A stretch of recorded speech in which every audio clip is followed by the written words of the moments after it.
banner is making me feel sick. I don't know why it's still there. I don't know why it's there. I don't know if any of you guys. I don't know if on Why the wide is it here? you see it on the wide, but it's a massive banner, just AI version of art. You'd think that they've won the league with it. I mean, can we take it down?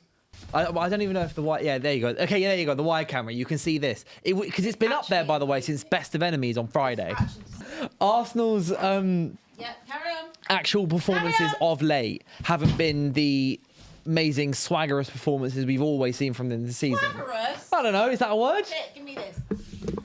When was the last time you saw a swaggerous performance from Arsenal? Swaggerous. Do you actually want me to answer that? Because I have an answer, and it's at the Spurs Stadium a few weeks ago. That is the last. Everyone swaggers at Tottenham. It's nothing special. Yeah, but if you want an answer to that question, if you want an answer to that question, that's the answer to that question. But honestly, I like Brighton. It's also. Am I right in saying it's been a bit of a bogey side for Arsenal in recent seasons anyway? I feel like Brighton always do really irritatingly good performances, even when they're not playing well against big teams. That was a workout. They did with like Neil Mopai and stuff like that, but obviously that's been a while. They were just a bit of shit houses, really. They love to wind up Arsenal. Yeah, but yeah. I'm trying to see if I can bring up their... I'm trying to manifest this. Do we have a Brighton shirt? I won't put it on, and obviously I don't want to get like this. They drew last season, the two of them, I think, at the Amex. Yeah. I feel like if Arsenal are going... home and away. Both games ended 1-1. Last season, yeah, it was early in the season, wasn't it? Didn't Declan Rice get sent off in that game? Was it Declan Rice? I don't know. It was that red card for kicking the ball away. God, that feels like ages ago. The second yellow. Yeah, when was that? That was in the August. Third game of the season. Was that this season? No, last season. I was going to say it was last season. Last season. Yeah, it was early on last season. Yeah. Can I see if I can find a head-to-head? That was last season. Yes, there you go, head-to-head. So last season, Arsenal... Set's much better now. Well, so earlier on this season, Arsenal beat Brighton 2-1. And also in the EFL Cup, also beat them 2-0. But season before last year, 1-1 away, 1-1 at home. Brighton beat them 3-0 a couple of years ago in May 2023 as well. It looks... So the last, 21 games between the pair have been 10 wins for Arsenal, 5 draws and 6 losses. We can get something here, lads. We can get something here. Because it's part of the birds team, It's part of the... Yeah. They're the seagulls. You're the chickens? What is it? Cockerels. Cockerels, thank you very much. Yeah, bird teams rise. Bird teams? Yep. Obviously, was it all the bird teams won in Year of the Bird. In the Year of the Bird last year? That's the Year of the Horse. Yeah. This is Year of the Horse. No, but as in like Chinese. Oh yeah, this is Year of the Horse. Year of the Horse. Yeah, this is Year of the Horse. More actually what last year wasn't actually Year of the Bird; it was Year of the Snake. But yeah, Year of the Bird in football terms. This is going to be another one of those games for Arsenal, really specifically, that they'll get it, but it'll be ugly. As a lot of their performances have been, and also kind of in some way, I'm not so sure. Credit, well, I think Arsenal have obviously they didn't go over the line against Brentford, didn't go over the line against Wolves. They beat you, and then they just about got over the line against Chelsea. I feel like it's these type of fixtures where Arsenal will struggle, like these ones where they get cocky, they expect to win. It's the random draw. It's the random 2-2 kind of thing. But we take that all day long. A draw. Yeah, we can work with that because the head loss. What was annoying, what's really been irritating, is the fact that we had that little run where it was 2-7. And then obviously they have to come to us and like everyone eats at us. It's just, buffet. Everyone dines for free. Right. So it gave them this little bit of a bounce, and ideally that wouldn't have happened. Yeah. So then obviously Chelsea do stupid Chelsea shit, and that's that. Watch the language. Soz. Forget it's not watershed. Anyway.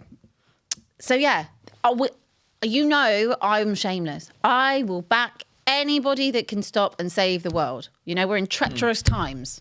We really are. But I just wanted to say to Laurie that there's a title race.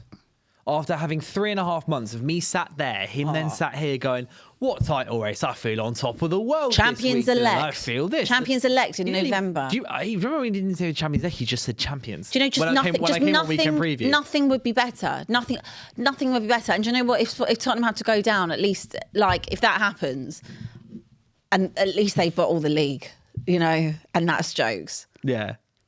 Also, as well, if Arsenal at any point in this season drop to second, I get free meal from Jack Devonport. He might just get a meal deal, babe.